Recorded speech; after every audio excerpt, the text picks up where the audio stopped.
Hey, today we're having a little podcast stream again. And we have this cute documentary here. It's called... What is it called? Wait. The New Victorian Neo-Nazi Lesbian BDSM Cult That... Damn, the title is long. That made video games. Okay, yes. That's the title. But now I fucked up the picture-in-picture because I'm stupid. So let's pop that out again. Mini player, pop it out. Okay, I feel like I fucked something up now.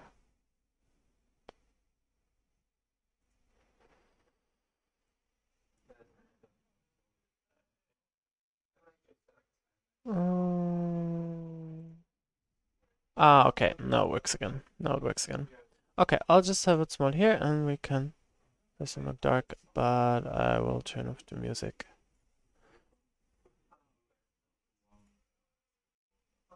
And if The year anything's was clipping, 1888. please The day, tell me. I shall never forget it, August the 31st. There was no swirling pea soup fog reducing the gas lamps to yellow blurs hanging in a cold grey sea. Damn. On the contrary, it was a Die liebe die Stimme jetzt schon.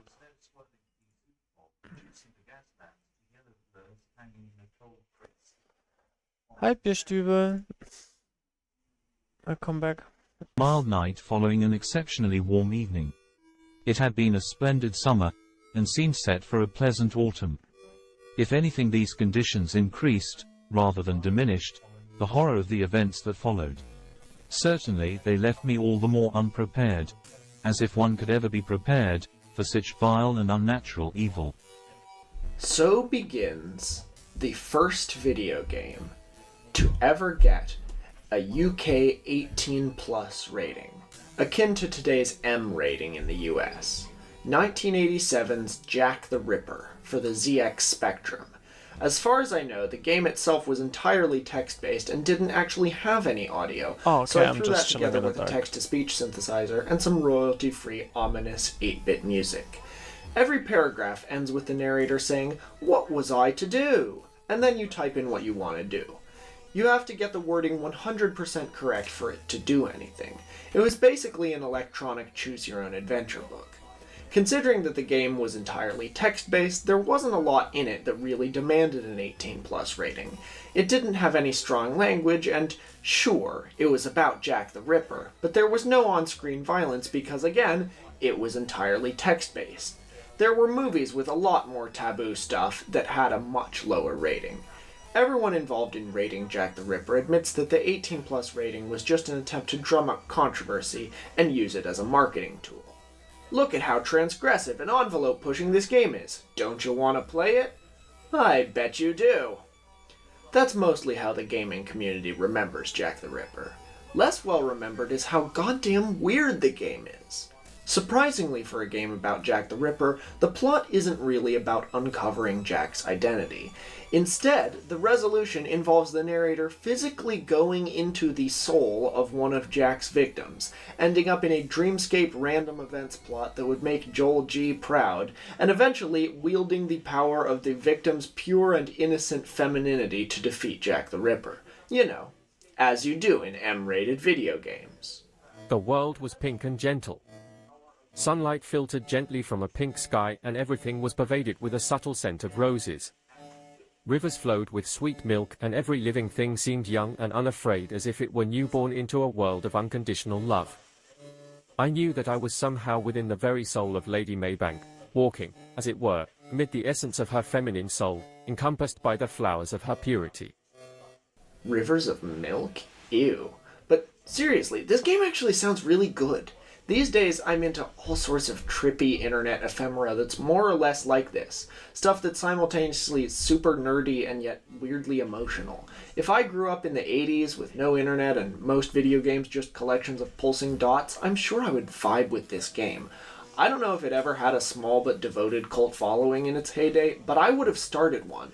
Who made it? And were there other games like it? The short answers to these questions are, we have absolutely no idea, and not really. Wait, what is this video? Wasn't this the video you actually sent to me for watching today? Have I clicked on something else?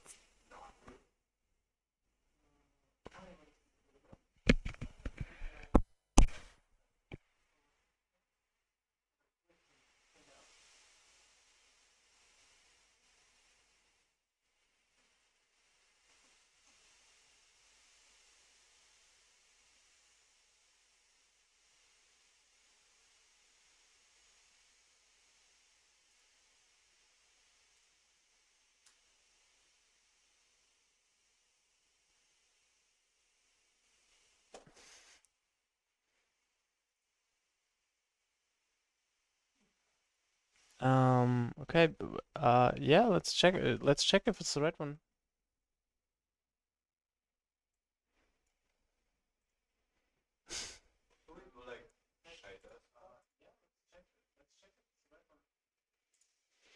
Okay, so wait.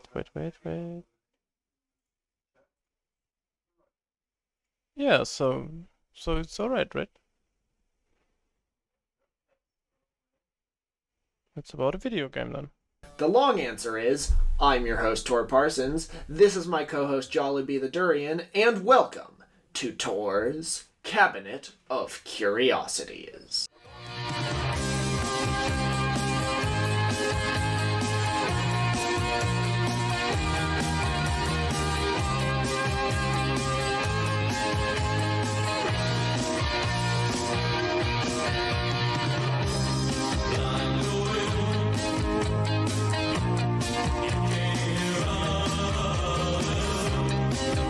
I know I had some dead Wolfie over here.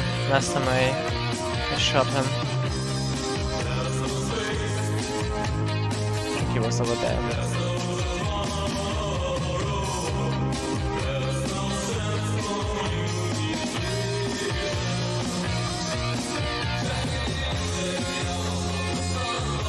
Nice, nice.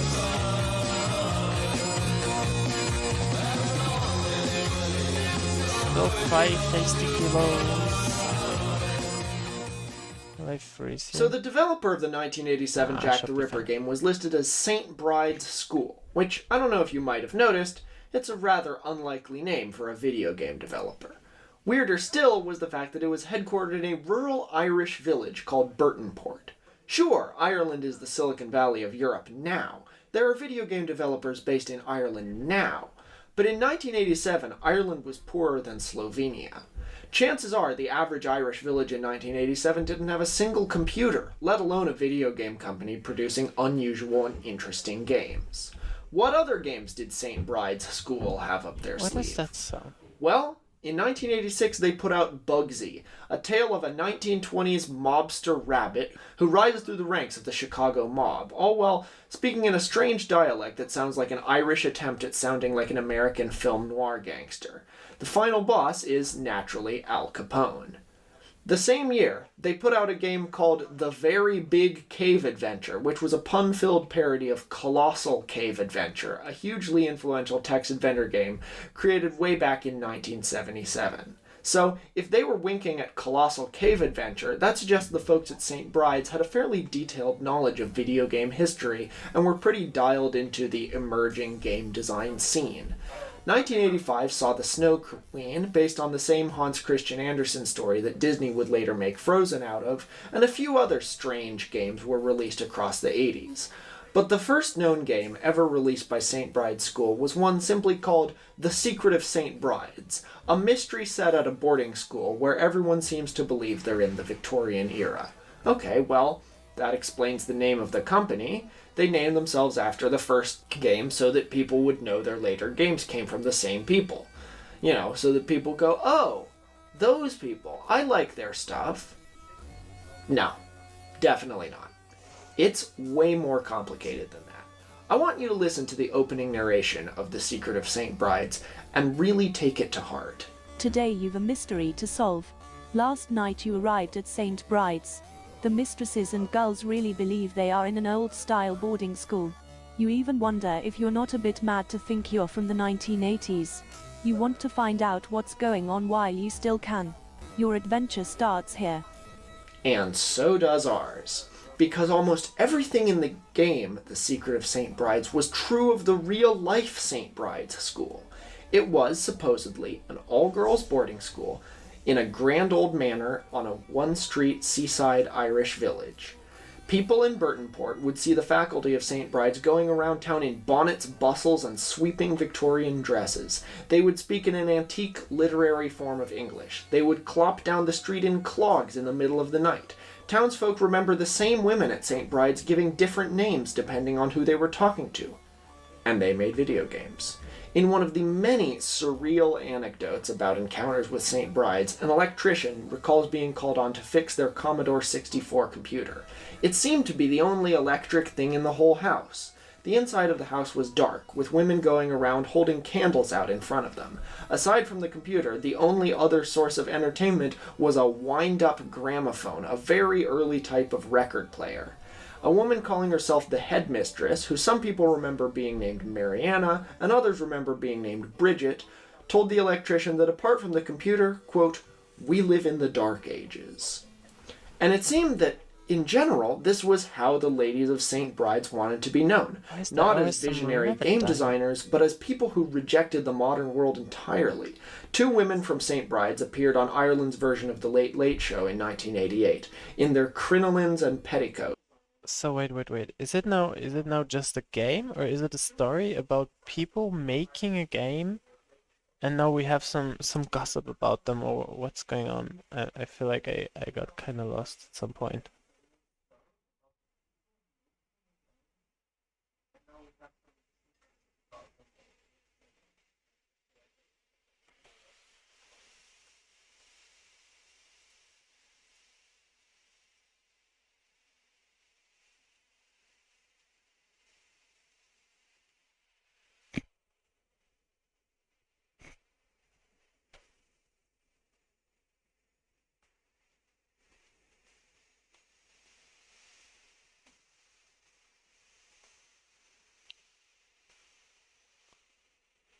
Yeah, I should definitely do a stream of this game. It sounds really fun. Okay, so it's actually about them who made the game. Okay, I guess I'll get it in the run. The background, I don't know if there's like a proper background. It's just like generally the topic often have on stream here, so.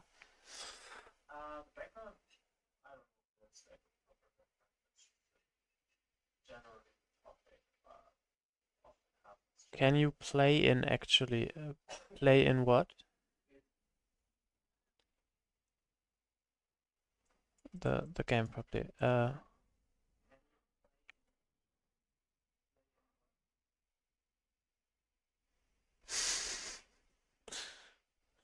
Okay, let's go on. This time calling themselves Victorian Romantics. Tell me if these people sound like cutting-edge video game programmers to you.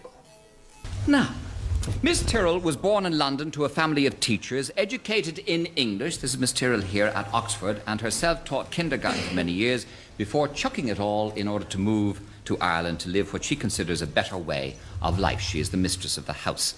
And Miss Rayner is originally from New Zealand, worked for many years in Australia as a legal secretary, and she too then felt that she would be better suited in the past rather than in the hustle and bustle of the modern world, and her position in the household in Burtonport is that of housekeeper. Now, a lot of people, Miss Tyrrell, will wonder, what are you actually up to in Donegal? What is all this about? Well, in our house in Burtonport, oh my god, another dead wolf. we live as Victorians. I am the mistress, Miss Rain is the housekeeper. The other girl that you saw on the film is Sophia, and she's the maid. And there are also other people in the house who are my friends, and we think of ourselves as the family, although we're not related. Yes. And what is the purpose of this experiment? Why are you living this way in these Well, clothes? we live this way because we like it, because we have fun, dressing in beautiful feminine clothes because we So they're like a non-related family that like dresses for fun. enjoy listening to records on our wind-up gramophone and different ways that we have of entertaining ourselves. We don't concern ourselves with the present at all. We live in a little world inside our house. We like the beauty of the area we live in and that one drives through if one's going to Donegal Town or somewhere like that. It's a world apart, really. Making video games wasn't the only side hustle St. Bride's School was involved in. More characteristically of them, they had a business making and selling Victorian clothes, stitched with old-fashioned hand-cranked sewing machines, and they published an amateur literary magazine called The Romantic. But their biggest industry, or at least the one they advertised the most, was the school itself. Straight-faced ads ran in British and Irish newspapers throughout the 80s, touting St. Bride's School as a genuine boarding school, with a standard classical curriculum, the cardinal subjects being mathematics, elementary Latin, grammar, and literature. The day begins with the rising bell at 7:30. Our girls receive the healthy benefit of lively sea air and fresh open countryside, and in the matter of sunshine, so vital to... Like, to be honest, with this interview, I'm more wondering if anyone was like thinking there was anything else going on but this being like some kind of kink house, or if everyone was just like, yeah, that's what it is. the health of growing children, we are singularly well favored. Attending there cost £120 a week. Now, of course, the readers weren't supposed to take the ads totally seriously, especially since the ads also mentioned they had a modern gramophone, for which great care is taken to avoid overwinding. They were selling St. Bride's as an immersive experience where British and Irish women, mostly in their 20s and 30s, could go and pretend to be Victorian schoolgirls in some 19th century novel. It was like Disney World's Star Wars Hotel, except cheaper and Victorian. And again, it sounds like fun, at least for a little while. There are plenty of people who remember paying the £120 to go there, pretending to be a schoolgirl, and seeing nothing weirder about it than that. But why did they also make video games? They had an explanation. It didn't make a ton of sense, but it made enough sense. When the early gaming magazine Crash sought out St. Normal Victorian woman, why are you always sus? I'm sorry, but it is... Brides and interviewed the headmistress, this time going by the name she's most often known as, Miss Martindale, she gave this story. For one thing, she said they weren't getting as many paying visitors as they hoped, so they had to look for other streams of income. At one point, a woman named Priscilla Langridge showed up for her immersive Victorian vacation carrying a huge Commodore 64 computer with her, and instead of being aghast at this intrusion of the modern world, the mistresses of St. Bride's School were captivated. Miss Martindale discovered that unlike TV, which she called mind-rotting, computer games call for, quote, concentration and commitment, and therefore, unlike all other modern technology, she thought they were fine. And so, these people, who had no electricity and shunned almost everything invented in the 20th century, began designing video games. Langridge became a long-term member of their community, and is credited as the head designer of all of St. Bride's games. Is that a weird story? Sure, but it ties up all the loose ends. According to some of the people who stayed at St. Bride's, the reason the women had different names depending on who they spoke to was because they were playing characters. They were semi-serious about living in Victorian times, but they did have other interests beyond that. They were running a fake Victorian boarding school, both for fun and profit, and when they couldn't make a profit doing that, they turned to other interesting things, like, for instance, making video games. Today, you've a mystery to solve, indeed. And we solved it. Right? Fuck, I forgot the wool. Right? Shit. St. Bride's School occupied the same manor house in Burtonport, Ireland, for about 10 years. They had a shaky peace with the locals of Burtonport, who saw them as harmless eccentrics, until February 1990, when the headmistress, who was now going by Miss Partridge and may or may not have been the same person as Miss Martindale, was fined £100 and served 2 months in jail for caning a woman she referred to as her maid. At her trial, Miss Partridge defended herself by saying her maid knew what she was getting. Wait. What is caning? What is caning?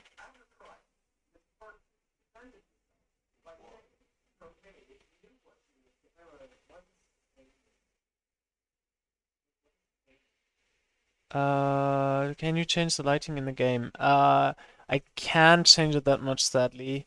I can try to play more with some torches. I'm sorry. I will try to play more with torches. But what is caning? What is caning? What does it mean?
I'm sorry. I just got a little craving.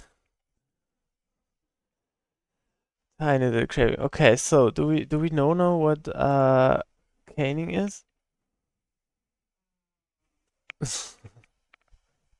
Maybe. Oh, okay. That's caning. I get it.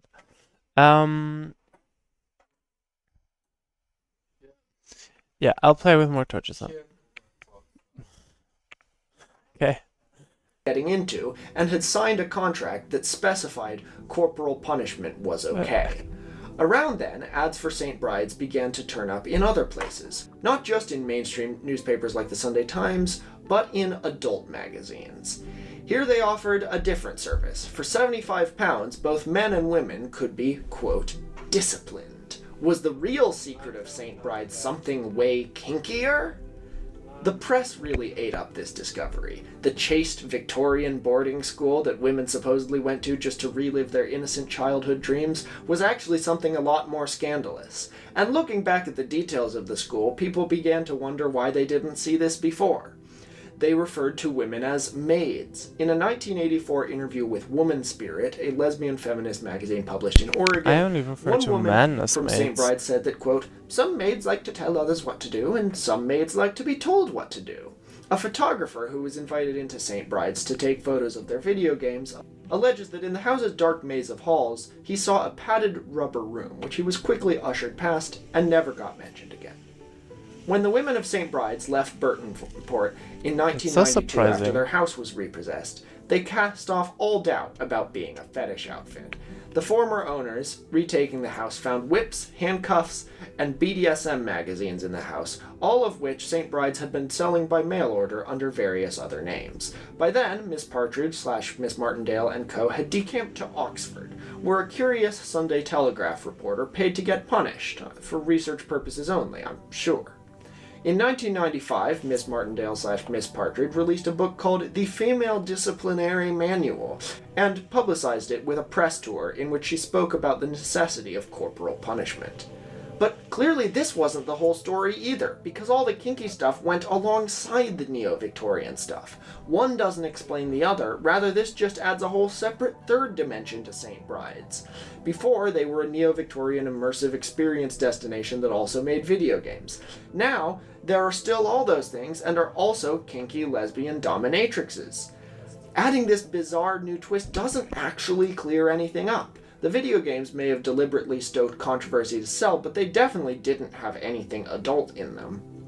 As for St. Bride's as a place to go to the Victorian era on vacation, that wasn't connected either. St. Bride's School didn't practice corporal punishment on its paying students. The official magazine they published, The Romantic, didn't have any 50 Shades stuff in it. It was a genuine literary magazine of dull neo-Victorian poetry and art, with columns titled things like Pippa's Pipsy Page and Parlez-vous Romantique. When St. Bride's moved to Oxford in the 90s, they would hold black tie soirees with students where their old wind-up gramophone played music hall songs, cocktails were paid for in shillings, which stopped being legal tender in 1971, and guests were forbidden from talking about anything that happened past World War I. There was a man in the group at this point, a butler called Mr. Bowes, who an unnamed Oxford student described in the Sunday Telegraph as a, quote, rather odd person. There's no other record of who he was or why he was odd. Upstairs in the same house, paying customers would get disciplined, but the students attending the soirees had no idea that was happening, and they didn't see anything sexual about St. Bride's. So, we need to go even deeper. Remember how I said St. Bride's house in Burtonport got repossessed? Who repossessed it? Who were they renting their house from? Well, give a listen to this clip. Turn it up. The audio quality isn't great.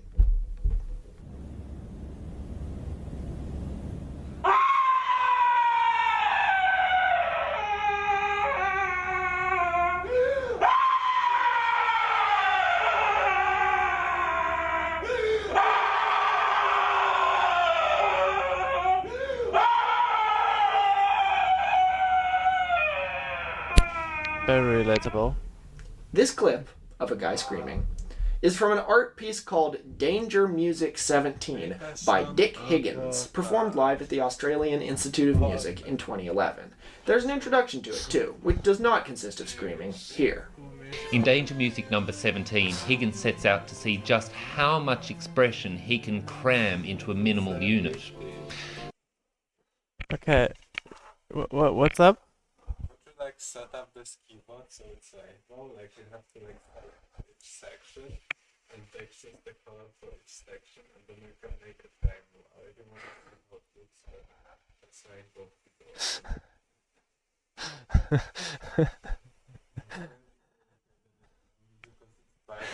Okay, can the mods maybe like time out Mother Neftis here? Thank you.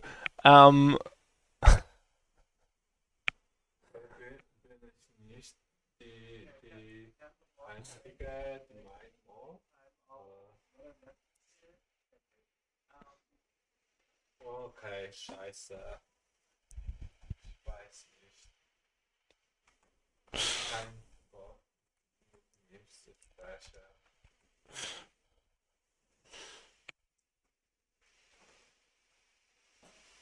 This was one of Higgins' favourite scores to perform, and once he performed it at a friend's party and was promptly asked to leave. Back when I did Tours Cabinet on the radio at my college, I used Danger Music 17 as bumper music all the time.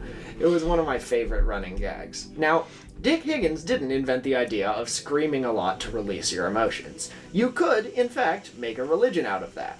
And that's exactly what one Jenny James did in 1974. She had read the book The Primal Scream, a 1970 pop psychology bestseller, endorsed by John Lennon and Yoko Ono. I feel like low-key role-playing what is like told in this video right now, so don't worry, but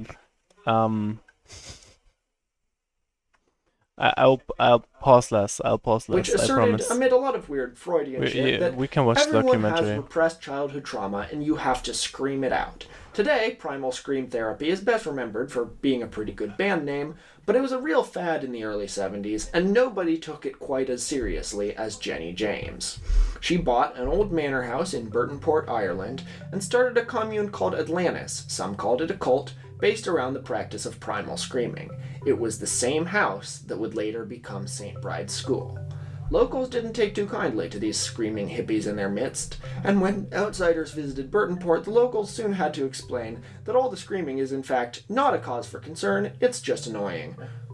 Relations soured between the villagers and the Screamers, as the Atlantis commune is now almost always known, and eventually in 1980 they moved out to an island off the coast of Burtonport where they were out of the villagers' hair, except on quiet nights when their screams still echoed across the bay. But that was fine.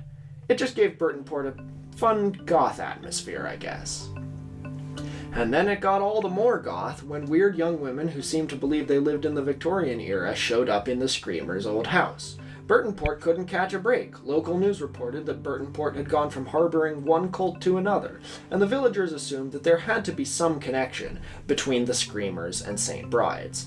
A Burtonport resident interviewed by BBC Ulster in an investigation into St. Bride's said that the so-called headmistress of St. Bride's definitely had a connection to the Screamers. He knew her as Bridget, but she was probably the same person as Miss Partridge and Miss Martindale, and possibly the same person as Priscilla Langridge, the video game designer. There were definitely multiple people who appeared in public as Langridge, and the story of her arriving at St. Bride's with a Commodore 64 under her arm is doubted by most people covering the story.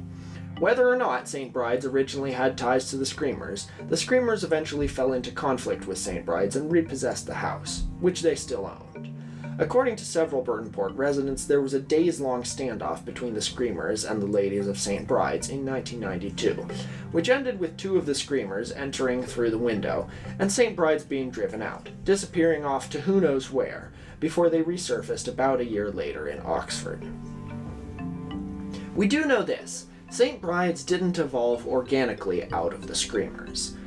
The group that became St. Bride's arrived in Ireland from Yorkshire in the north of England around 1980. They called themselves the Silver Sisterhood or the Rhenish Community, the latter being a reference to the Welsh mythological figure and Fleetwood Mac song inspiration Rhiannon. St. Bride's was coined when they moved to Burtonport.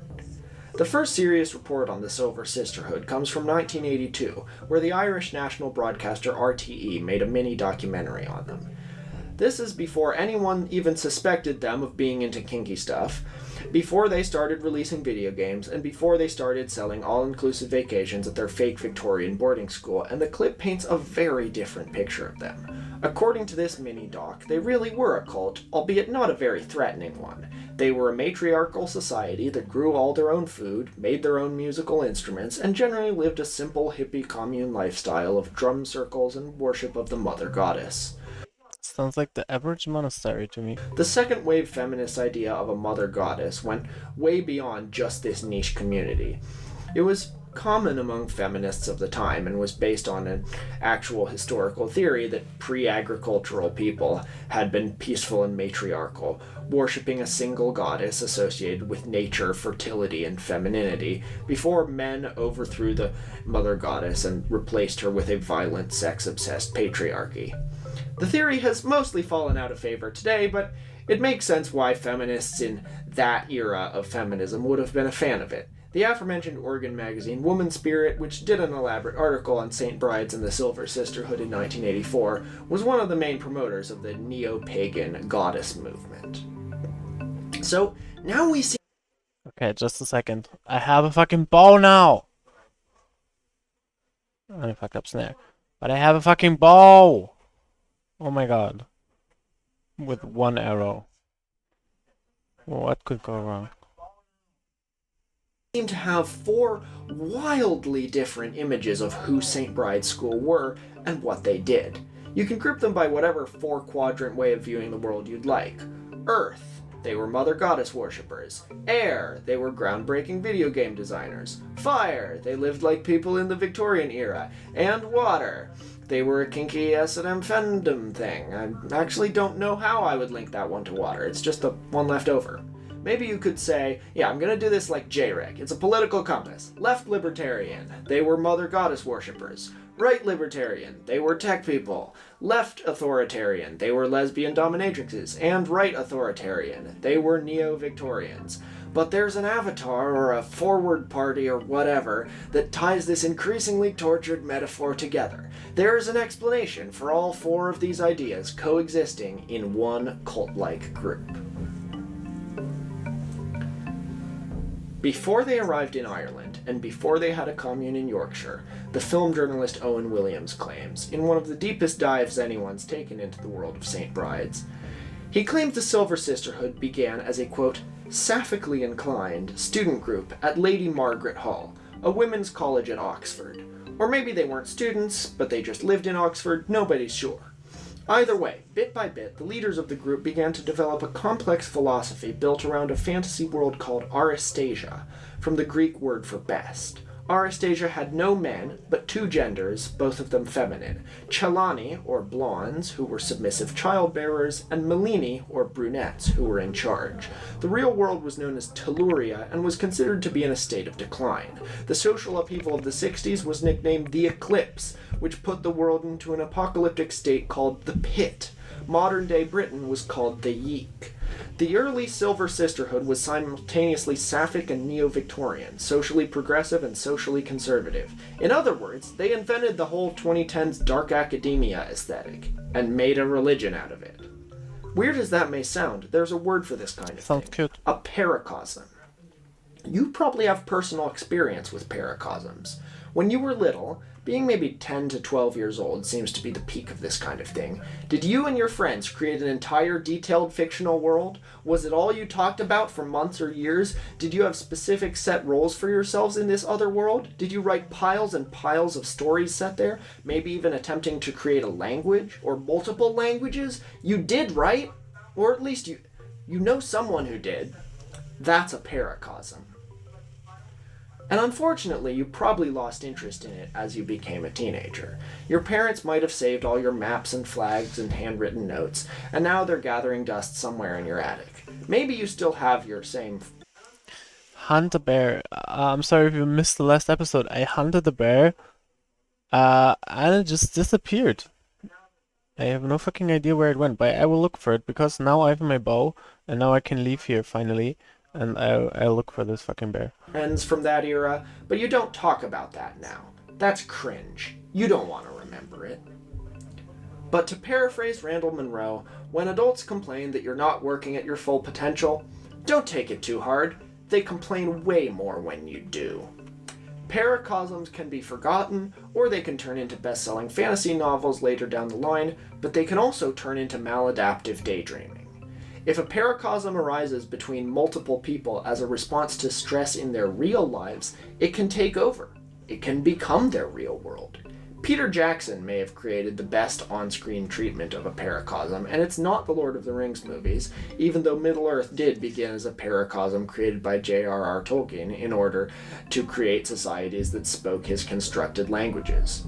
But before Jackson directed Lord of the Rings, he directed a movie called Heavenly Creatures, based on a real-life murder that happened in his native New Zealand in the 1950s. In 1954, the working-class college groundskeeper Honora Parker was bludgeoned to death with a brick by her own teenage daughter Pauline and Pauline's friend Juliet Holm. Parker and Holm had initially bonded over having numerous health issues and turbulent family lives, and they coped with the stress by creating an elaborate fantasy world called Barovnia.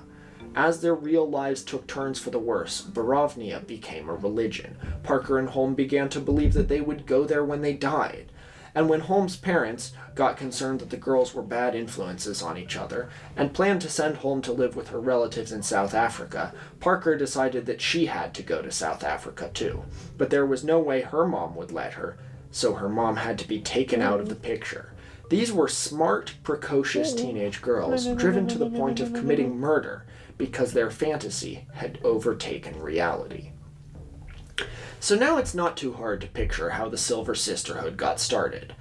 I find that I emphasize how the 1970s were a really bad time to be alive a lot on this show, to the point that I've come to see it as a bit of a running joke, but it's true, and it was especially true in Britain.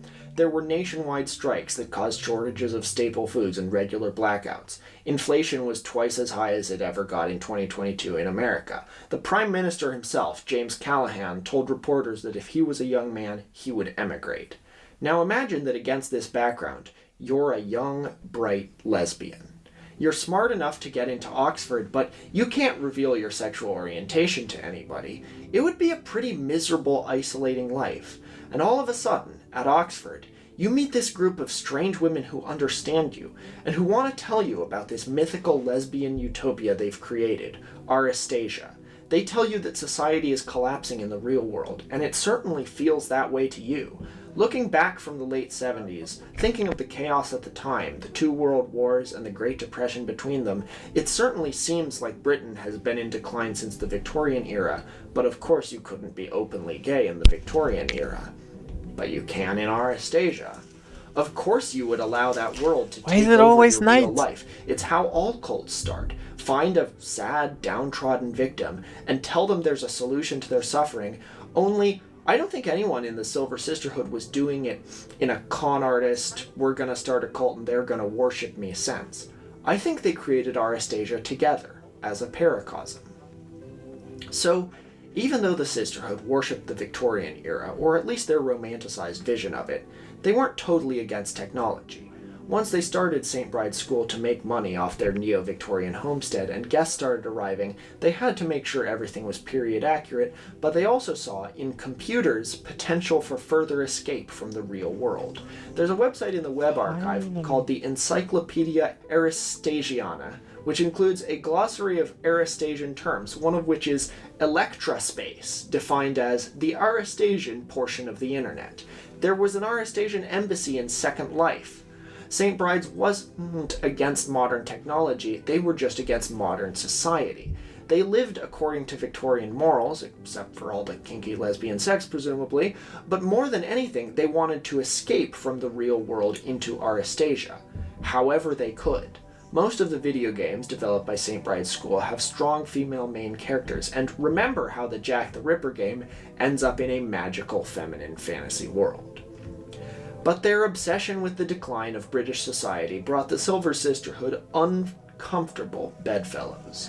When the Screamers repossessed the Burtonport Manor, they found not only lots of S&M gear lying around, but also neo-Nazi periodicals. Yeah, I bet you weren't expecting that twist, except that I put it in the title, so actually I bet you were wondering, when's he gonna talk about the Nazi part?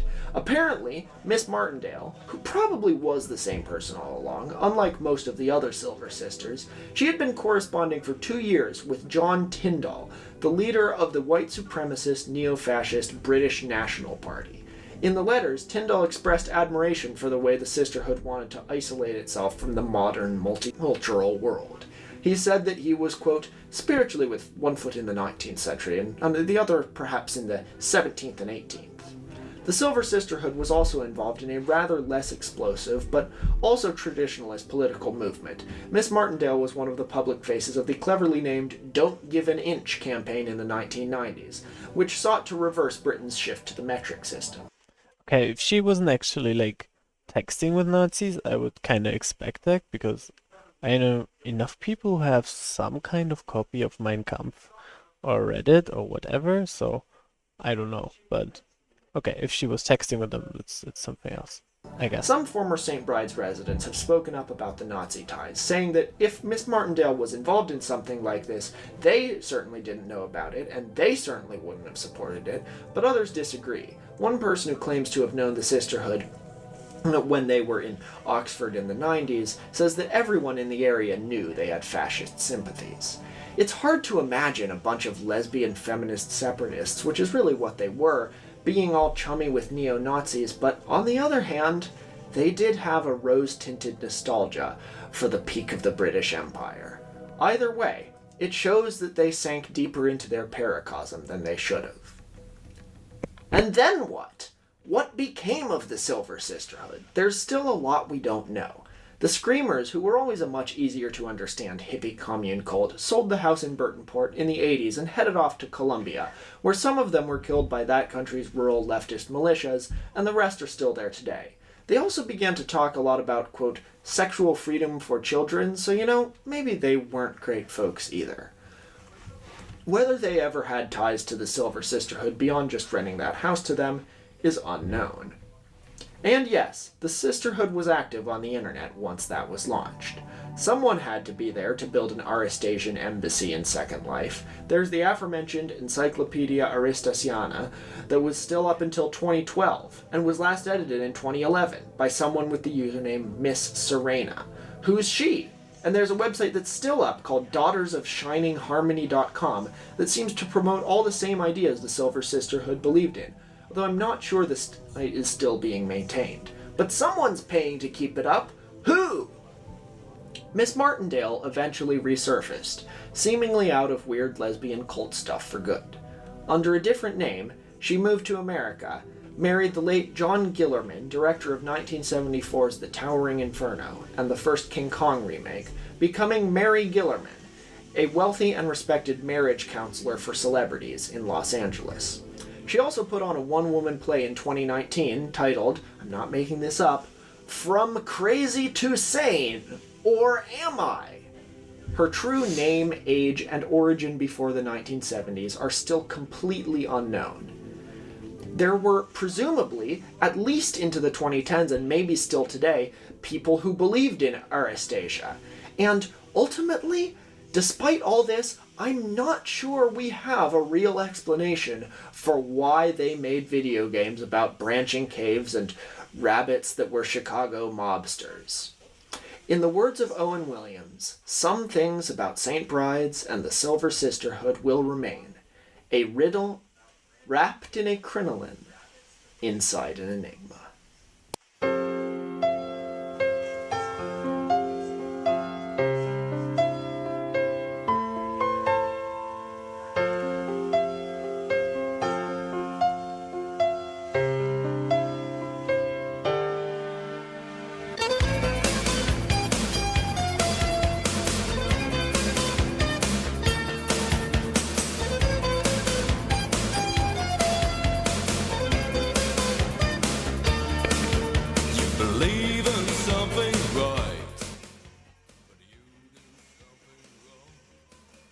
Yeah, thanks very much for sending that video in. Great stuff, great stuff.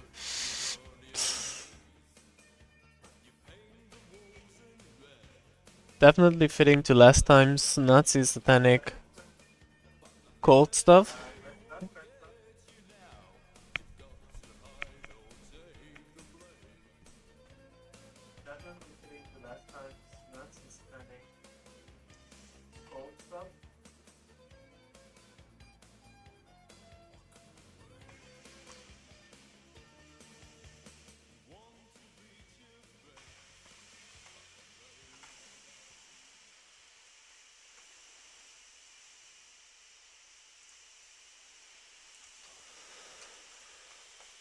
Okay, I'm finally getting the preparations ready to leave this place. I so want to leave this fucking farm. And check out the other parts of the map. I think down here. Down here, the road. Oh no. The next video is starting on its own.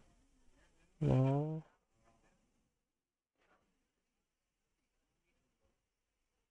Okay. But I thought we had some other videos also sent, so I think Neftis, I think you sent some in, if you're still there and want to also send them in.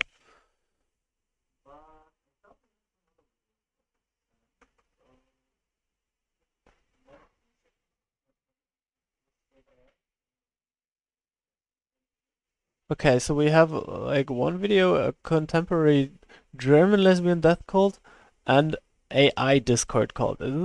Both sounds great. Yeah? Lefties, you're like rather want the AI cult?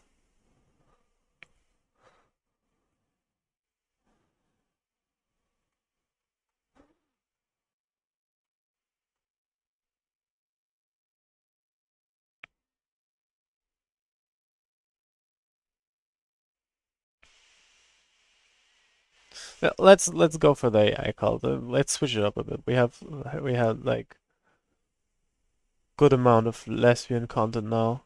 I bet it's like not that many lesbians in the AI cult.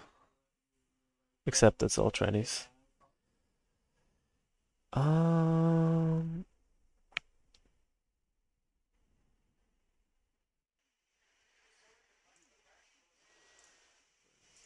Gänsehaut, Gänsehaut.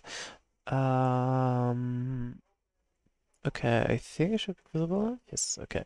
I put it on volume again, and let's go. Through abandoned pages, through forgotten forums, through archives and chat logs, trying to imagine whoever is behind the keyboard on the other side of a pixelated profile picture or randomized username. You've felt it before, that strange pull, that electric hum of possibility. You imagine they could be anyone, capable of anything.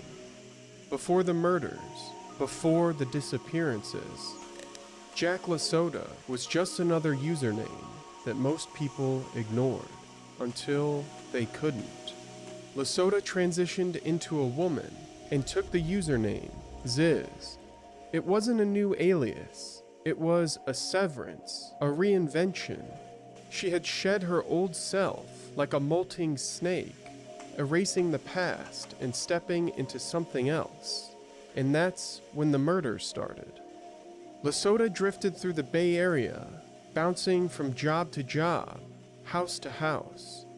She stumbled through fringe subcultures, collecting those sad or small enough to need collecting, the desperate, the isolated, the starved for purpose. She began to reshape them until they no longer thought of themselves as individuals. She gave them purpose, but purpose came at a cost. This is where it begins. 6 people are dead. A string of abrupt suicides, disappearances with no answers. A married couple in Pennsylvania executed in their home. A shootout in Vermont with a Customs and Border Patrol agent. 2 sword and knife attacks against the same landlord in Vallejo. 5 members of the cult are behind bars, facing homicide charges. They were embedded in some of the most prestigious institutions in the world: NASA, Google, Berkeley's Machine Intelligence Research Institute. Yet, they were no different than the cults that came before them, beginning first with the rejection of the world as it is, then a rejection of human life itself.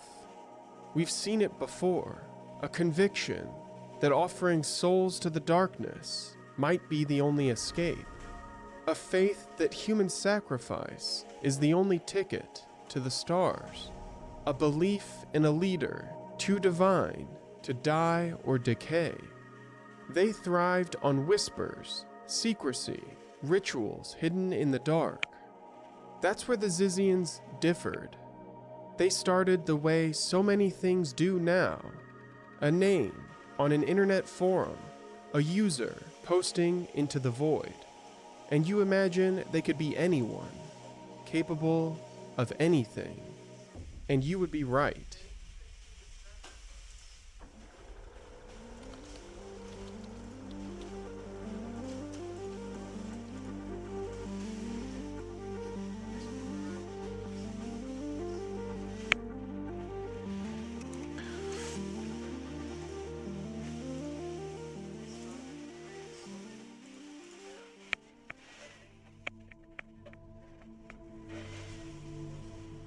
Born in 1991 in Fairbanks, Alaska, Jack LaSoda's formative years were spent behind a computer screen. After dropping out of graduate school for computer hardware engineering in 2015, she dedicated herself to the development of a game. It was a bleak platform puzzler called Dystheism. Even then, her creations hinted at a fixation with death and control. The game was submitted to the 2016 Independent Game Festival, a fleeting attempt at recognition. Shortly afterward, LaSoda moved to the Bay Area, chasing the programmer's promise to Silicon Valley. She landed a job at a language learning startup called Lingoland, only to be fired within 4 days. Then a brief contract at a biotech firm that also fell apart. Afterward, she spiraled through months of unemployment and fleeting housing. While unemployed, Lesota journaled obsessively on her blog titled Sinceriously, where she rejected inherited morality and railed against social norms. But these musings weren't profound, they were pretentious. True philosophy challenges, refines, and evolves. Nietzsche, Kierkegaard, the existentialists, they sought to build new moralities from choice and suffering. Lesota borrowed her ethics from Star Wars Sith Lords, and she called the dogma mental tech. It wasn't philosophy. Sorry, but Sith Lords are kind of cool. Like, wait, It was isn't it just like cosplay with updating consequences. Lesota began posting on the Less Wrong forums, a digital crucible where rationalists dissected human cognition, debated ethical frameworks, and braced for the existential risks of artificial intelligence. For rationalists, the mind was just another system. Like code, it could be optimized. Biases could be debugged. Decision-making could be fine-tuned. Every thought, every belief, subjected to the cold scrutiny of Bayesian reasoning. But this wasn't just theoretical navel-gazing. They believed survival depended on it. Thinkers like Nick Bostrom warned of a future where unchecked artificial intelligence could render humanity obsolete. In the rationalist view, the only way to prevent catastrophe was to align artificial intelligence with human morality. Strangely, Lesota had two accounts, a rarity in a community that prizes transparency and intellectual honesty. The first account, under her birth name, Jack Lesota, it contained only a handful of posts, mostly about the game dystheism. But in 2018, Lesota began posting under a new account name, Ziz. This was the beginning, the construction of a digital figurehead, a new mind, a new self, a new identity. And the transformation wasn't just digital. She began experimenting with hormone therapy, introducing estrogen and anti-androgens into her body. A bitter dispute with a landlord left her crashing in communal housing, followed by months of bouncing between Airbnbs. Still unemployed, she sought connection through Less Wrong meetups in the Bay Area. But among rationalists and employers, she struggled, often blaming her lack of social grace. But Lesota wouldn't be alone forever. Everything changed with the introduction of Gwen Danielson in 2016. They met at a rationalist meetup, drawn together by the same obsessive search for truth. Lesota was initially intrigued by the question of whether or not Danielson was transgender, but it turned into something else, a kindred bond fueled by their belief that the world was broken. And then Danielson offered something more than just a shared ideology, a place to belong, a boat, more specifically, an islander, a Bermuda-rigged sloop known as a Rawson 30. She was moving the boat to the Encinal Basin, where the marina would allow for live-aboard residents. The idea was irresistible. Lesota moved aboard for just $600 a month in marina utilities and fees. oh, it was a literal boat? I thought he was like talking about like some okay, a literal boat. But I can relate.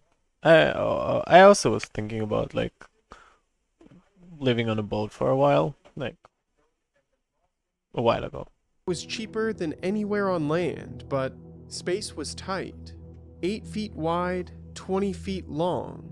A single cabin, cramped and communal. And Lesota lamented the inability to set up 3 monitors, no quiet hours to code without distraction. But the two adapted. Together they learned the water, how to drop anchor, how to tack through headwinds, how to navigate the tides. Lesota was almost too careful, wearing a bike helmet while learning to sail, just in case the boom swung unexpectedly. At first, it worked, until it didn't. The space was small, there was nowhere to retreat, nowhere to be alone. Danielson's autism and ADHD clashed with Lesota's rigid and obsessive nature, and what started as small disagreements became something darker. A battle for control. Lesota conditioned Danielson to meet her needs, weaponizing the rationalist's drive for self-optimization and turning debate into indoctrination. Over time, they became less painful to be around. That's how Lesota described it later, a chilling admission that Danielson's acceptance of her ideology was a slow, deliberate molding. The boat had been a test. Now, Lesota needed a larger audience. At the same time, her philosophy had hardened. It had become predatory. She believed morality was a hindrance and sociopathy was a necessity. She returned to forums searching for others. Her communication strategy wasn't about connection, it was about control. Through relentless video calls, lengthy email chains, and constant digital contact, she embedded herself into the minds of her followers, blurring the line between influence and manipulation. These conversations were no longer rationalist debates. They gave way to something colder, more calculated. Every interaction felt programmatic, a series of scripts designed not to exchange thoughts, but to implant them. Lesota wasn't looking for friends anymore. She was looking for believers, and she found them. One of the first was Maya Pasek. Born Chris Pasek, she was a lost soul drawn to Lesota's philosophy, even when it defied the basic principles of neuroscience and psychology. And Lesota's new theory did exactly that. She began to preach that the human mind wasn't a single unified consciousness. Instead, there was an individual consciousness in each hemisphere of the brain. She claimed that she could help followers break down the walls of the mind and unleash these alternate personas. Even worse, she claimed that this allowed followers to practice hemispheric sleep, where one hemisphere of the brain sleeps while the other remains awake. In theory, it was about optimization. In reality, it was about control. This practice amounted to severe sleep deprivation, a classic method of eroding critical thinking and heightening susceptibility to indoctrination. She's pretty. Can we have a picture maybe? Does anyone have a picture of her?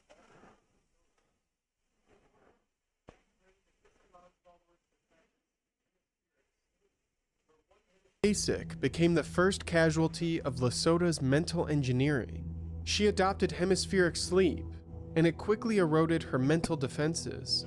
Sleep deprivation blurred reality, deepened emotional wounds, and Send in left chat, Pasek please. vulnerable. In late 2018, Pasek published her final post on the Less Wrong forums, titled Decision Theory and Suicide. It was a final farewell. Pasek wouldn't post online again, and one source claims to have found record of the death of Chris Pasek in Śląski, Poland. Lesota viewed this tragedy as an experimental failure, an acceptable loss. She later posted 7 unemotional words in response to the events. Pasek disappeared, presumed to have committed suicide. What had started as radical thought was becoming something darker, something dangerous. The impact and power of her control was clear, and Lesota sought to expand her reign with the creation of the Rationalist Fleet, a group that ostensibly offered affordable housing for other fringe thinkers. However, it's more likely Leave Pleasant that this Valley. venture sought to physically isolate members Oh my god, from I cannot external listen forever to influences, this kind of fostering talking. an environment. Like this way of talking. I could say like everything like this. Like she was bad rotting away.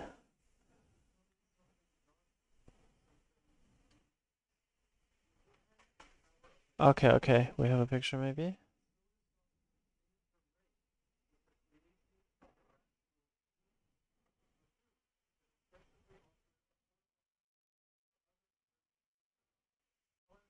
Wait, Where's the group? Who's who?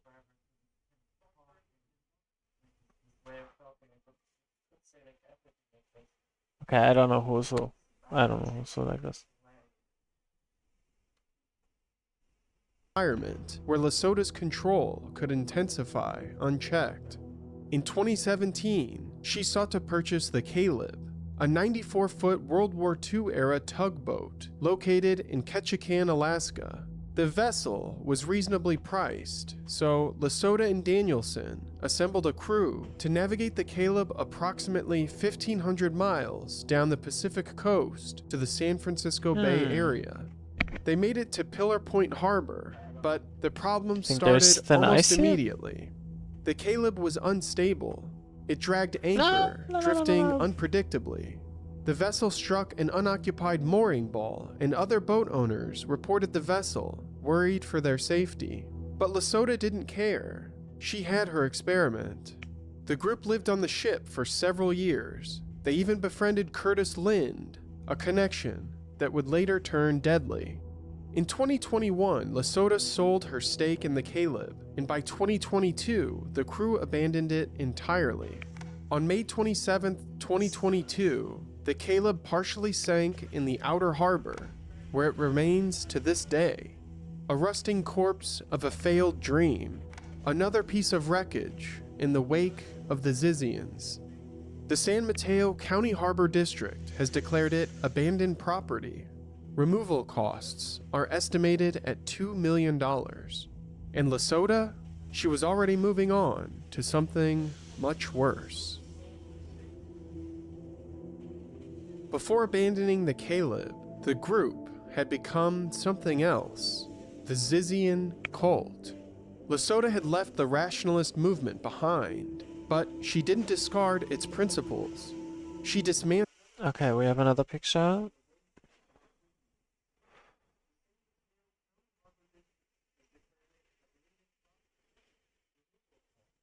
Yeah, okay. She can also implant some thoughts or whatever. Where the fuck are we? We're not Coastal Highway. Are we winding river? I think we're there. Okay, I just hope we're there. Let's go. Oh, another picture? What's that?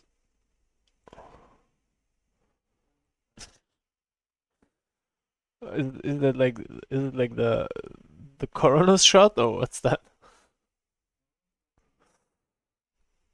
Them, reworked them, twisted them into something new, something that justified manipulation, coercion, and violence. The rationalists were obsessed with the existential risk posed by artificial intelligence, and they advocated for the programming of morality to prevent the extinction of the human race. But Lesota believed their advocacy was too weak-willed. The Zizians believed that lethal action was justified against anyone or anything that prevented control of artificial intelligence. Even more, they believed that violence was justified against anyone who tried to stop them. Preemptive violence wasn't just acceptable, it was necessary. And this wasn't the only belief the Zizians warped. Rationalists embraced timeless decision theory, a thought experiment that argued the best choice wasn't just what benefited you now, but what you would want every version of yourself across all timelines to make. It was a guiding principle for ethical action, and Lesota corrupted it. Me every time before I buy like some cable from Amazon. If one act of violence today could prevent suffering across infinite timelines, then that violence wasn't just excusable, it was required. Murder was no longer an individual crime, it was a cosmic obligation, a necessary sacrifice for the sake of all possible futures. And then there was mental debugging. Rationalists believed in constant self-improvement. They analyzed their thoughts, a practice known as mental debugging, a process of rigorous self-examination. The The goal was to refine cognition, eliminate bias, and improve decision-making. La, la, For la, the la. Zizians, this became a practice of psychological warfare. They interrogated one another, pushing each other to self-erasure. Their identity, their resistance, fucking their God. sense of right and Where wrong. did he come from? This was no longer rationality. It was indoctrination, and it was working. By 2019, the Zizians had transformed into something entirely unrecognizable. To prove their revocation of rationalist beliefs, Lasota and her most devoted followers, Danielson, Emma Borhanian, and Alexander Leatham, staged a protest at the Center for Applied Rationality's alumni retreat in Westminster Woods, the very institution that had once welcomed them, the intellectual community that had shaped them. Now, they wanted to be the ones to burn it all down. Wearing I have black some of robes these. and Guy Fawkes masks, the group stormed the retreat, distributing pamphlets condemning the rationalist community and warning that next time attempts I'm to gonna fuck align up this AI fucker. morality were Why do doomed I have to no fail. torches? They argued that any moral framework imposed on artificial intelligence could be exploited by malicious actors, rendering the entire endeavor futile.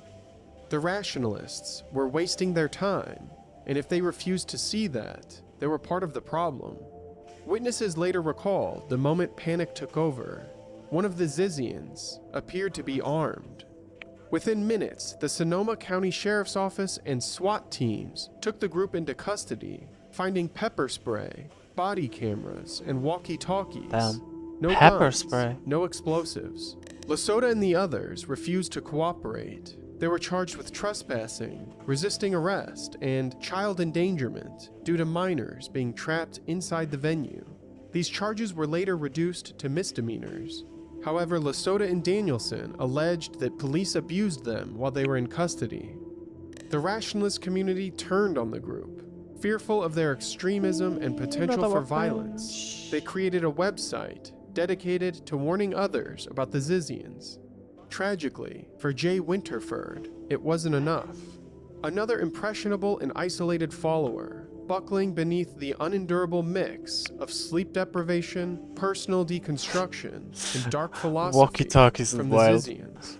In late 2020, Jay Winterford committed suicide, another echo of Maya Pasek. For Lasota, it wasn't a tragedy, it was an inevitability.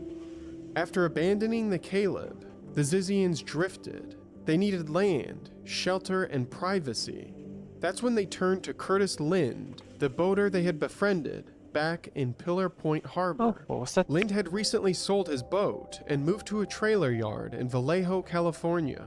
He turned the space into an area where artists and craftspeople could set up shipping containers or RVs as makeshift studio spaces. He offered the I'll check. Zizians a temporary space to fix up their vehicles. They said they would leave when they finished, but they lied. They stayed Damn. for 3 years, They look warm. and the encampment grew. They brought vehicles retrofitted with refrigeration units and solar panels. The group included Lasota, Danielson, Borhanian, Leatham, and Surrey Dow. They had a cordial relationship with Lind at first. He admired that they were rugged and capable. He even drove one of them to Walmart to buy their first bra. But by March 2020, things had changed. Businesses shuttered, streets emptied, laws shifted, and with those changes came opportunities. In response to the stay-at-home mandates and frozen economy, California enacted a moratorium on evictions. At first, the Zizians paid rent. Then they stopped. Over time, they expanded their occupation of Lynn's property. They took over trailers meant for other tenants and installed unauthorized locks, growing increasingly confrontational. Meanwhile, the criminal charges from their protest had not yet been resolved by 2022. Legal records indicate that Lasota had employed several delaying tactics by demanding vegan attorneys, accusing judges of prejudice, and more, just to stall proceedings. Then the eviction protections ended in If any of you have ever been like talking to people who do like this kind of like trolling courtroom stuff, this is like actually pretty funny stuff. Like I don't know, maybe I'll find a video on this somehow, but the stuff you do there is absolutely great. Like it's right, the stuff you just like demand some random shit and the trial just never starts. You can just delay it forever. 2022, and Lind wanted them gone. Lind filed civil action to remove them from his property and collect $60,000 in back rent. Lesotho was cornered. Then she vanished. On August 19th, 2022, Lesotho's sister reported to authorities that her sister had fallen off a sailboat into the San Francisco Bay. The U.S. Coast Guard launched a 30-hour search. 3 fire departments combed the waters, but despite calm seas and clear visibility, no body was found. The official explanation was instinctive drowning response, a phenomenon where true drowning victims don't flail or scream, they just slip underwater. But something was off. The conditions should have made the recovery of the body inevitable. Instead, Lesotho simply disappeared, and in the wake of her vanishing, the Zizians were left behind, alone, The Zizians. leaderless, Love it. directionless. And that's when the violence truly began. Without Lesotho, the Zizians unraveled. Their leader was gone, and in her absence, they spiraled into paranoia, desperation, and aggression. The ideology that had once held them together, the philosophy and theory, it collapsed into something much simpler: survival, retribution, and blood. On November 13th, 2022, the group learned that Curtis Lind had called the sheriff to help with the eviction process. What happened next was premeditated. Lind was lured from his trailer under the pretense of a water leak. Then they attacked him with knives and a samurai sword. They later admitted the plan was to dismember him and dissolve his body in acid. Lind was stabbed over 50 times. Oh, by the way, I'm working on a Magi cosplay and I'm still missing my sword. So if anyone has any nice swords that have like this kind of Magic look, wait, I can like show a picture. Like it needs to be from the punk skin. I'd love to have some suggestions. Like this kind of sword. That would be very great.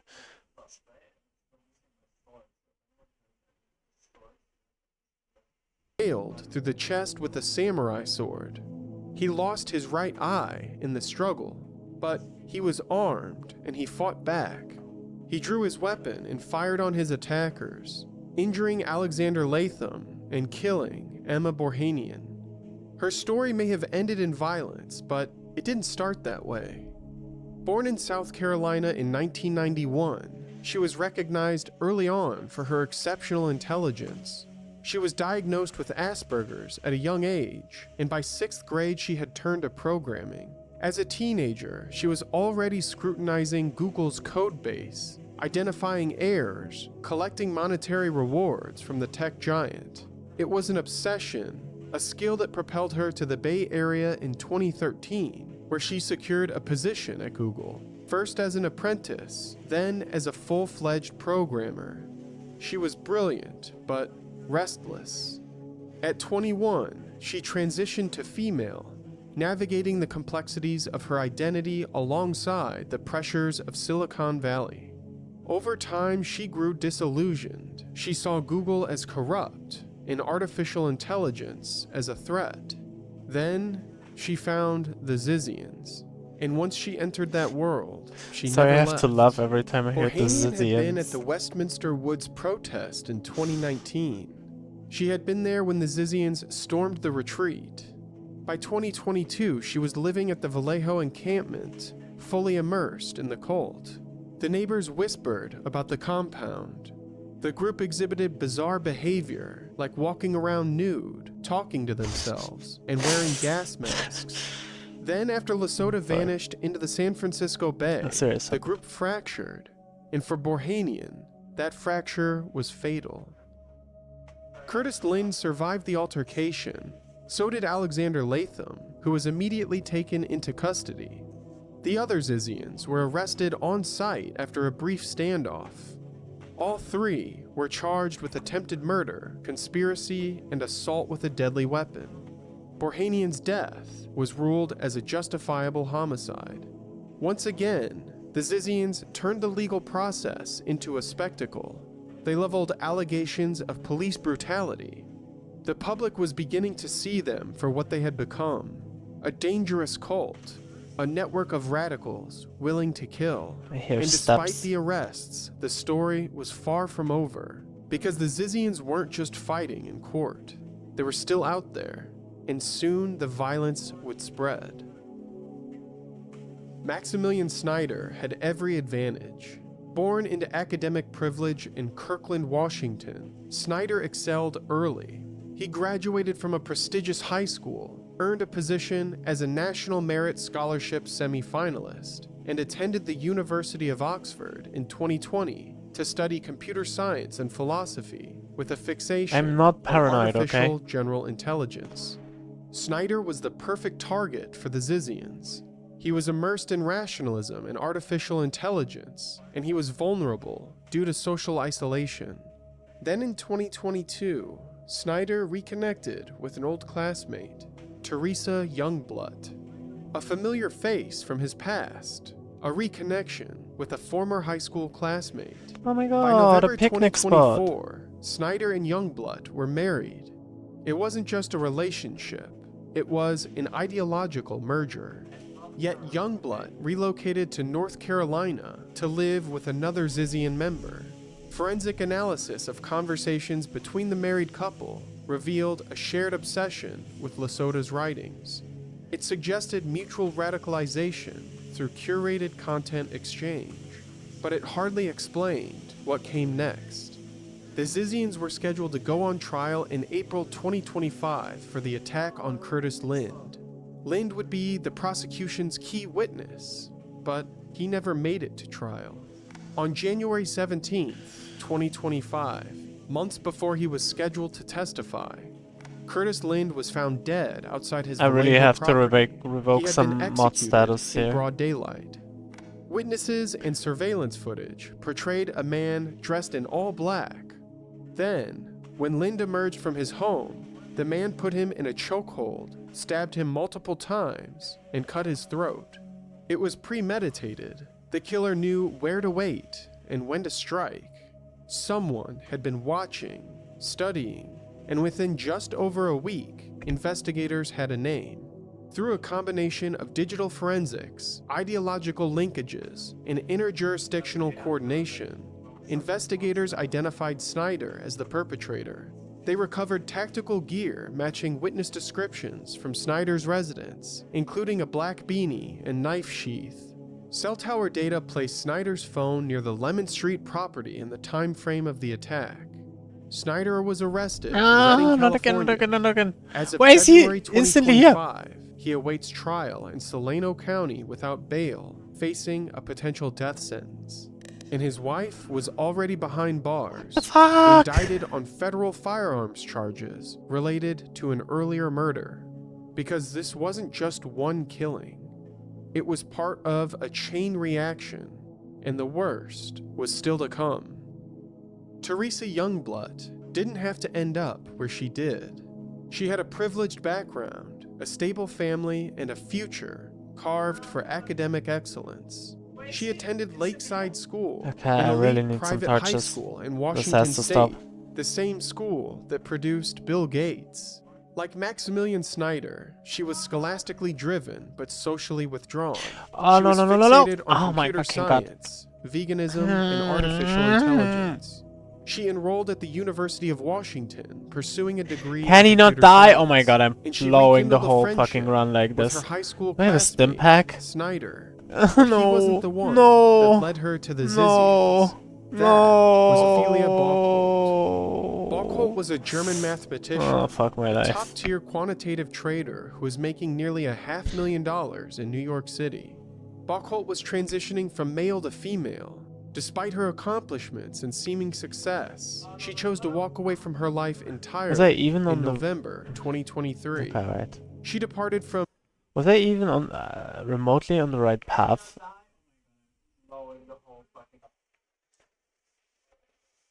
Okay, I'm back on this shitty website. Oh wait, I can just see it in game, I think.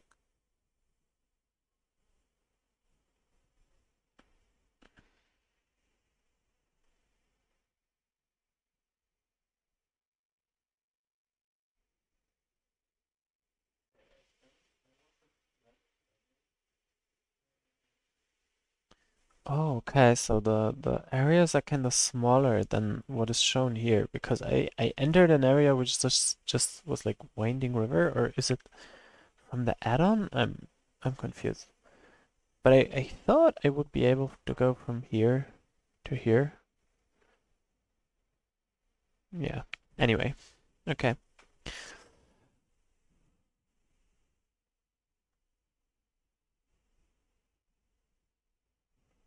Okay, good night. I think we'll finish this one for 10 minutes still, and then also end the stream for today. Newark Liberty International Airport and severed all communication with her friends. No one knew where she went. Similarly, Youngblood made the same leap in May 2024. She packed a duffel bag, passport, and medical records, and she severed ties. She ended old friendships, changed her phone number, and sent a final email to her mother to say goodbye.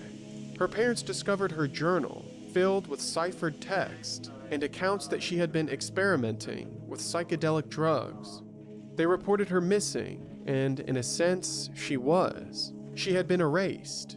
Her descent into the Zizian movement had been almost immediate. She absorbed the ideology, parroted its mantras, and let it consume her. In November 2024, she had moved in with Bachholt in Chapel Hill, North Carolina. It was here that Snyder visited them multiple times, further solidifying their connection to the Zizian network. Neighbors reported strange nighttime rituals in the nearby woods, figures dressed in black tactical gear, moving in complete silence, performing rehearsed maneuvers with no clear purpose, preparing for something. Then everything escalated. On January 20th, 2025, U.S. Border Patrol agents stopped the Toyota Prius carrying Youngblood and Bachholt during a routine immigration check on Interstate 91 in Coventry, Vermont. It was supposed to be a simple stop. Instead, it turned into a bloodbath. Records indicated that Bachholt's visa had expired, prompting agents to question her status. Youngblood exited the vehicle with a .40 caliber Glock handgun and opened fire without provocation, striking Border Patrol agent David Mayland, who was a 15-year veteran and K-9 handler. He died almost instantly. The ensuing firefight was brief but violent. Bachholt attempted to reach for a .380 caliber handgun before being fatally shot by return fire. Youngblood, too, was wounded in the exchange and shortly captured. As of February 2025, Youngblood has been indicted on charges related to the death of David Mayland, and she is awaiting trial. The FBI later revealed that they had been watching Youngblood and Bachholt for over a week. Nearby hotel staff had reported that the pair were seen moving through Vermont in tactical gear, visibly armed and engaging in behaviors that raised red flags. After the shootout, authorities searched the retrofitted Prius and recovered survival gear, ballistic helmets, night vision goggles, respirators, and a stockpile of ammunition. The recovered weapons were traced back to Michelle Zyko, another Zizian who was a person of interest in a Pennsylvania double homicide. This wasn't random. This wasn't isolated. The Zizians appeared to be a network of violent radicals, and they weren't finished yet. It started with a welfare check, a concerned neighbor's call to the police. On January 2nd, 2023, officers arrived at a quiet home in Chester Heights, Pennsylvania, but there was no one left to save. Inside, they found Richard and Rita Zyko, lifeless in their own home. Their bodies told the story of what had happened. Executed at close range, no sign of struggle. one gunshot wound to the back of Rita's head, one bullet through Richard's right temple, his hand shattered from a failed attempt to defend himself. Surveillance footage from a neighbor's Ring camera captured a vehicle arriving at 11:29 a.m. on December 31st. Two figures who would remain unidentified in the footage would enter and exit the home in less than 20 minutes. While inside, the footage captured a voice shouting, "Mom," and "Oh my God." Then silence. Ballistic evidence pointed to a Smith & Wesson M&P pistol, a model owned by Michelle Zyko, the couple's own daughter. But ownership wasn't proof, at least not in a court of law. And yet the deeper investigators looked, the more tangled her story became. Zyko had been circling the periphery of Lesota's network for years. Their connection traced back to at least February 2022, and it was bizarre from the start. On Tumblr, Zyko admitted to using fake identities to investigate Lesota. Her post claims that Lesota threatened to kill her if she did not murder one of their former friends. Lesota allegedly demanded that Alice be shot in the head with a potato silencer. If Zyko refused, Lesota warned that she would be the target instead. Zyko didn't follow through, but she stayed, and the Zizians accepted her. She was one of them. Zyko claimed that she had an alibi. She was in Vermont with her roommate, Daniel Blank, at the time of the murders. However, investigators became suspicious when she claimed to have had no contact with her parents. But there were messages between the two just days prior. The timing was suspect, and so was the motive. She was the sole heir to their estate. Whatever plans she had for that inheritance came to an abrupt halt when the money was frozen under the weight of the investigation. Then things took an even stranger turn. In January 2023, police tracked her down to a hotel room near the Philadelphia airport. When they took her into custody, she shouted at guests in the next room, a final desperate attempt to communicate. And when the police entered that second hotel room the next day, they found something impossible. Jack Lesota. The disappearance into the San Francisco Bay had been a lie. Lesota had faked her own death and was now holed up in a hotel room with Daniel Blank. Lesota was charged with misdemeanor obstruction and disorderly conduct for refusing to comply with officers. But there was still no murder charge.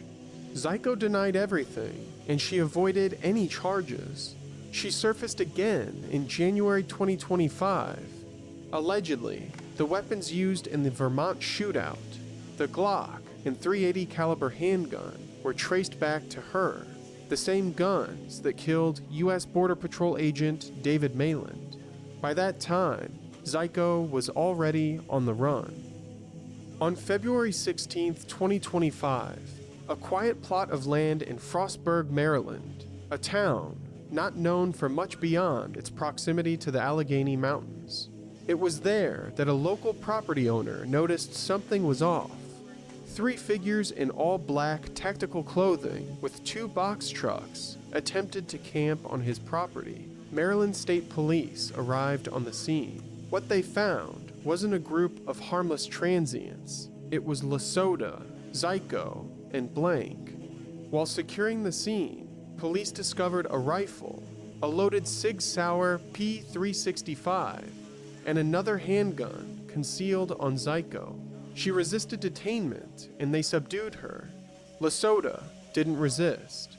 There was nowhere left to run. During the video conference bail hearing, Lesota did what she had always done, tried to control the narrative. She pleaded for release, claiming mild delirium from food deprivation, insisting that she was just seeking shelter. She demanded a vegan diet in custody. Zyko, whose guns had been linked to multiple homicides, was denied bail outright. Daniel Blank's family offered to take him in, citing mental instability. She's The court crazy. refused. Vegan diet. Judge James Elliott made it clear this wasn't a group that could be allowed to disappear again. Their arrest was more than just an ending. It was the agonizing collapse of a decentralized network of violence, one that had diseased the minds of the disillusioned. A few digital followers, driven past their breaking point. A landlord in Vallejo, pierced more than 50 times. A Border Patrol agent, gunned down in the cold of Vermont. A married couple, executed in their own home on New Year's Eve. The Zizians, metastasized, consuming everything in their path. The minds of those who wielded the weapons, the lives of those they wielded against. It was a philosophy turned process, erasing everything it touched. Horrifyingly, these posts remain archived. Their words remain in perpetuity. There are those who may still read them, and even worse, those who may believe them. Maybe the name will change, twisted beneath new voices and new obsessions, but as long as there are those who feel abandoned, who feel like ghosts in their own lives, there will always be people like this. And it will start again. It always does. A name on an internet forum, a user posting into the void. You imagine they could be anyone, capable of anything, and you would be right.